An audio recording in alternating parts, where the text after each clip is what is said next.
mar estaba tan hieráticamente subsumido en su calma que daba miedo. Planchado y casi tenso, la inmensidad amenazaba con la infinitud. Si se lo miraba poco más allá del barco y hasta el horizonte, perfectamente podía suponerse que el movimiento era inútil y que en realidad era una falacia. El barco se movía, pero no daba la sensación de que fuera a llegar a algún lado. Más bien parecía que la inmovilidad universal iba a tragarlo. Gustavo se inclinaba sobre la borda cada tanto para observar el movimiento de las aguas que desplazaba el barco y tener la impresión entonces de que avanzaba hacia algún puerto.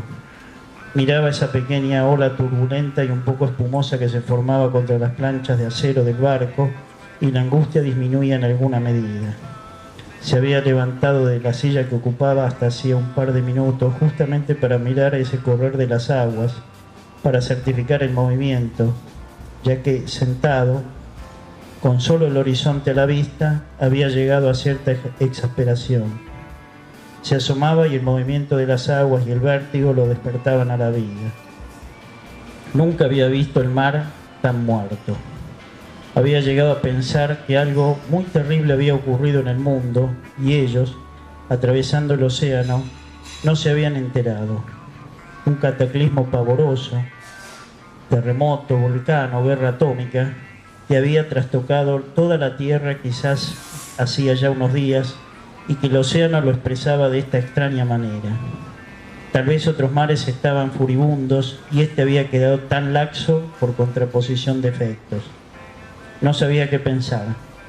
Cuando estaba en la silla y se figuró este cataclismo, dio en mirar a la tripulación que pasaba, ocultando sus facciones para arrancarles el secreto, ya que suponía que ellos se habían enterado por la radio del barco de lo que sucedía y no lo transmitían a los pasajeros para evitar el pánico.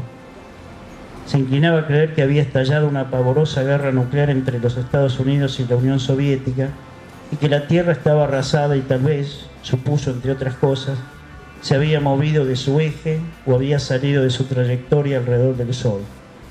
¿Era esto posible? Lo ignoraba, pero si podía imaginarlo y planteárselo, era porque probablemente había leído o escuchado algo al respecto. Un mundo destruido y ellos bogando en medio del océano para llegar ¿a dónde?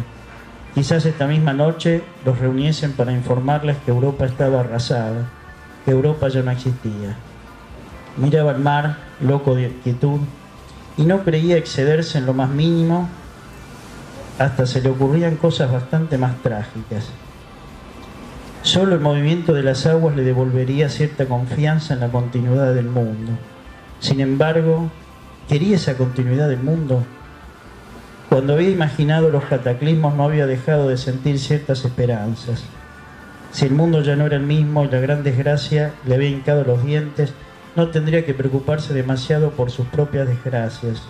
El mundo entero las absorbía hasta hacerlas desaparecer.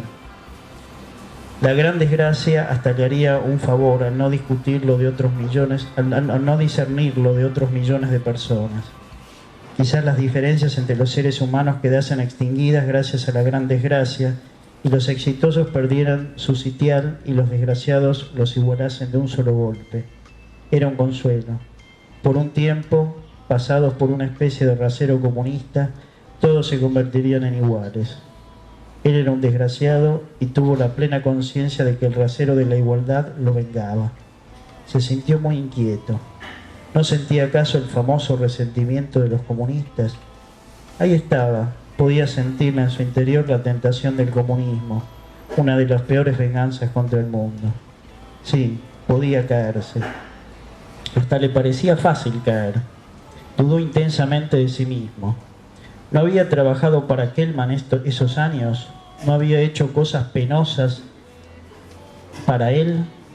¿No estaba entrampado en realidad en el bando comunista casi sin saberlo, como había afirmado el comisario Perrota?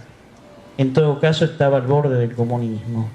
Había transpirado en la silla hasta mojar la camisa y había terminado por ponerse de pie. No estaba seguro de nada. No quería ser comunista y sin embargo, quizás, visto desde afuera, objetivamente ya lo era. ¿Cómo mierda eran las cosas? No entendía. Ni siquiera se entendía a sí mismo. Se había aferrado a la baranda y había mirado para abajo. El agua que se movía al menos era comprensible, se movía como cabía que se moviera. Más allá estaban las aguas quietas del fin del mundo. Tal vez no quedasen en el mundo más que 8 o 10 barcos que estaban navegando en ciertas aguas y todo lo demás fuese destrucción y desolación. Bajaba la cabeza y mordisqueaba el cuello de la camisa. Le clavaba un canino. Casi todos los otros habían ido a la guerra por ingleses o franceses, o por hijos de ingleses y franceses. Kelman por judío y comunista. Y él no tenía absolutamente nada de francés, ni de inglés, ni de judío. ¿Qué quedaba? Si por fin dejaba de lado quién era, iba a ser comunista. Si renunciaba a ser quien era y dejaba abandonada la piel de su yo, iba a ir a los brazos del comunismo, a esa hermandad de los que ya no querían ser los individuos que eran. Quizá el comisario Perrota lo adivinase todo. Al fin de cuentas las cosas habían sucedido como él lo había predicho. Los servicios franceses lo habían sacado del país en 48 horas. Una mujer de la embajada, a la que había tenido hasta el momento por una suerte de panfilona que ni siquiera ponía bien los sellos en los papeles porque se salían de la hoja, había resultado de la inteligencia y había hecho todas las gestiones. Él había deambulado por la ciudad durante 2 días y luego ingresó al puerto por donde le habían indicado. Pero se había perdido y por no llamar la atención no preguntó y deambuló hasta alcanzar la dársena correspondiente con un retraso de media hora. El barco ya había zarpado con su equipaje, que él había dejado en la embajada.